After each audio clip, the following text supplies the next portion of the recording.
जय जोहार दोस्तों, नमस्कार। देखिए, आज है आपका 14 जुलाई 2022 और हम लोग कल का जो है करंट अफेयर को देखेंगे। देखिएगा, पहला प्रश्न आपके सामने है। देखिएगा, निम्नलिखित में से किस जिले में हटकेश्वर नाथ मंदिर स्थित है? ऑप्शन को देखिए दोस्तों, ए, बी, सी या डी। ऑप्शन नंबर आपका डी सही आंसर है, रायपुर। देखिए इसके संबंध में विशेष कि हाल ही में चर्चित छत्तीसगढ़ का सबसे प्राचीन शिव मंदिर हटकेश्वर नाथ या रायपुर जिले के खारून नदी के तट पर दोस्तों महादेव घाट पर स्थित है, याद रखना है। और यहाँ हर वर्ष सावन महीने में एवं महाशिवरात्रि के समय मेला लगता है। इसे हटकेश्वर नाथ धाम एवं महादेव घाट मंदिर के नाम से भी जाना जाता है। याद रखना है दोस्तों कि इस मंदिर का जो निर्माण है 402 ईस्वी में कलचुरी वंश के राजा ब्रह्मदेव ने करवाया था, जो कि खल्लारी शाखा से संबंधित थे। याद रखना है। अगला प्रश्न देखिएगा, ये है। देखिए, हाल ही में चर्चित छत्तीसगढ़ महतारी दुलार योजना का शुभारंभ कब हुआ है? ऑप्शन को देखिए दोस्तों, ए, बी, सी या डी। ऑप्शन नंबर आपका ए सही आंसर है दोस्तों। 18 मई 2021 को इसकी शुरुआत हुई थी। देखिए इसके संबंध में विशेष कि 18 मई 2021 को छत्तीसगढ़ राज्य सरकार द्वारा छत्तीसगढ़ महतारी दुलार योजना का जो है शुभारंभ किया गया था। और देखिए दोस्तों कि यह योजना उन बच्चों के लिए वरदान साबित हो रहे हैं जिनके माता पिता की कोरोना काल के समय मृत्यु हो गई थी। और इन बच्चों को इस योजना के तहत पहली से 12वीं तक की जो है पढ़ाई का पूरा खर्च छत्तीसगढ़ सरकार उठाएगी। व उन बच्चों को हर महीने स्कॉलरशिप के तौर पर 500 से 1000 रुपये तक की जो है राशि दी जा रही है। ओके, अगला प्रश्न देखिएगा, ये है। देखिए, हाल ही में निम्नलिखित में से किस जिले में 4.3 तीव्रता की भूकंप के हल्के झटके लगे हैं?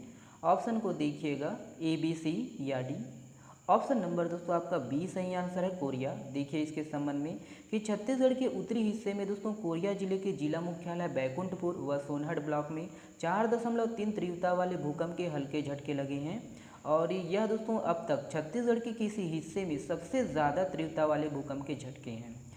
और देखिए दोस्तों कि इस भूकंप का जो केंद्र है बैकुंठपुर से उत्तर पश्चिम दिशा में 16 किलोमीटर दूर सोनहट के दामोह गांव में सतह से 10 किलोमीटर नीचे था। ओके, याद रखना है।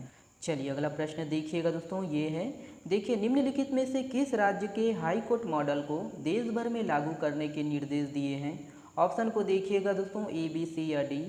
ऑप्शन नंबर आपका बी सही आंसर है, छत्तीसगढ़। देखिए इसके संबंध में विशेष कि हाल ही में दोस्तों हाई कोर्ट से लेकर जिला कोर्ट तक में लंबित मामलों को कम करने के लिए छत्तीसगढ़ हाई कोर्ट ने डिफेंस काउंसिल सिस्टम लागू किया है। हैदराबाद में दोस्तों देश भर के राज्य विधिक सेवा प्राधिकारी की बैठक में राष्ट्रीय विधिक सेवा प्राधिकरण के कार्यपालिक अध्यक्ष सुप्रीम कोर्ट के जस्टिस यू ललित ने छत्तीसगढ़ राज्य विधिक सेवा प्राधिकरण के मॉडल की सराहना की है। और देखिए इसे देश भर के हाई कोर्ट में दोस्तों छत्तीसगढ़ मॉडल को लागू करने के जो है निर्देश दिए हैं। चलिए अगला देखिएगा, ये है। देखिए, हाल ही में केंद्र की नई शिक्षा नीति को प्री प्राइमरी स्तर पर लागू करने वाला देश का पहला राज्य कौन बन गया है? ऑप्शन को देखिए दोस्तों, ए, बी, सी या डी।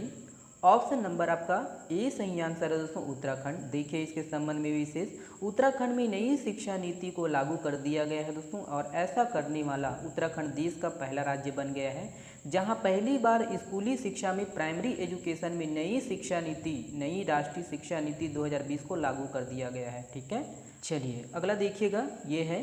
देखिए, भारत की पल्लवी सिंह ने किस देश के एओसू शहर में आयोजित फाइनल मुकाबले में मिसेज यूनिवर्स डिवाइन का खिताब जीता है?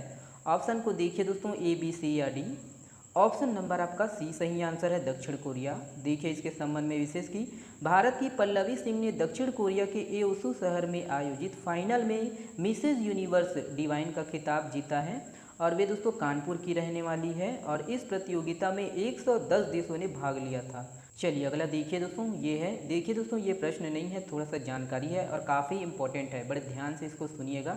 देखिए क्या हुआ दोस्तों कि अभी राज्य सरकार द्वारा विभिन्न योजनाओं के जो है वो नाम में परिवर्तन कर दिया गया है, बदलाव कर दिया गया है। तो कौन से जो है ना योजना अब किस नाम से जाने जा रहे हैं, तो याद रखिएगा। देखिए, पंडित दीनदयाल उपाध्याय अन्न श्रम सहायता योजना, जो कि शहीद वीर नारायण सिंह श्रम सहायता योजना के नाम से जाने जा रहे हैं। पंडित दीनदयाल उपाध्याय शुद्ध पेयजल योजना, जो कि इंदिरा प्रियदर्शनी शुद्ध पेयजल योजना के नाम से जाने जा रहे हैं। पंडित दीनदयाल उपाध्याय आजीविका केंद्र योजना, जो कि राजीव गांधी आजीविका केंद्र योजना के नाम से जाने जा रहे हैं। और देखिए, पंडित दीनदयाल उपाध्याय एलईडी पथ प्रकाश योजना, जो कि दोस्तों इंदिरा प्रियदर्शनी एलईडी पथ प्रकाश योजना के नाम से जाने जा रहे हैं। ओके, अगला प्रश्न देखिएगा, ये है। इस प्रश्न का जवाब आपको देना है दोस्तों कमेंट्स बॉक्स में। देखिएगा, देखिए निम्नलिखित में से किसने ISSF निशानेबाजी वर्ल्ड कप की पुरुष 10 मीटर एयर राइफल स्पर्धा में गोल्ड मेडल जीता है?